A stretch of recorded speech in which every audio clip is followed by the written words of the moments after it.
نمایش و موسیقی آمارد گیلمرد امروز برای تماشاگران و بازدیدکنندگان نوروزی آیین نمایشی عروسکله رو اجرا کردیم. قدیم رسم بر این بود که از 15 اسفند شروع میشد تا 15 فروردین آیین از غروب آفتاب تا پاسی از شب خونه به خونه در روستاها میگشتند و این آیین رو اجرا میکردند. نوروز مبارک!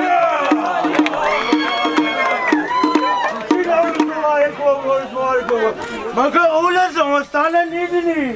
ها تو چش میگفتی؟ بهار با ما بود. تو کیسی؟ من پیر بابا. ها پیر بابایی؟ که چی؟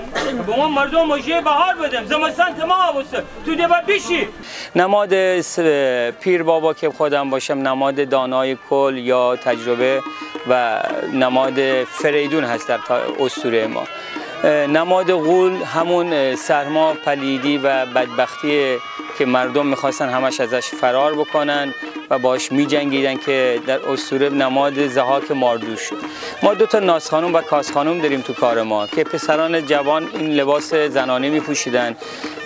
این نماد پاکی و معصوم بودن اینها بود که این لباس میپوشیدن و با رقصشون زمین رو گرم بکنن تا بتونن مژده بهار رو به ملت بدن، به مردم بدن و مردم کار کشاورزیشون رو شروع بکنن.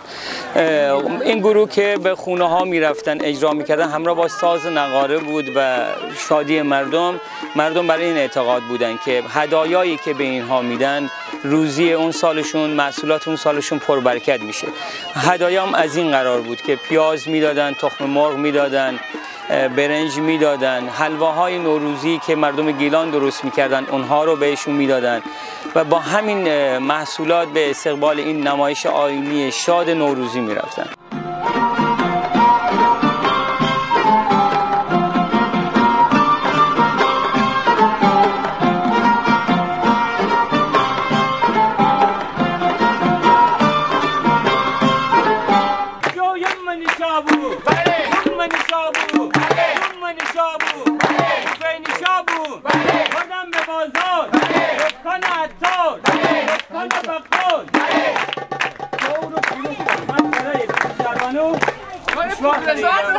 بینی شربانو همچین میکرد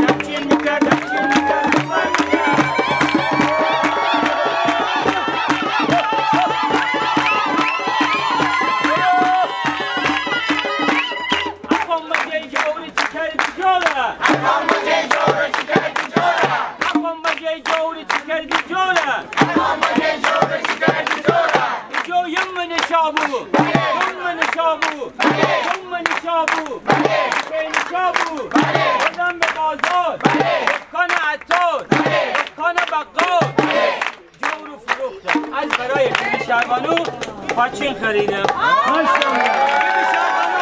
بینی شربانو همچین میکرد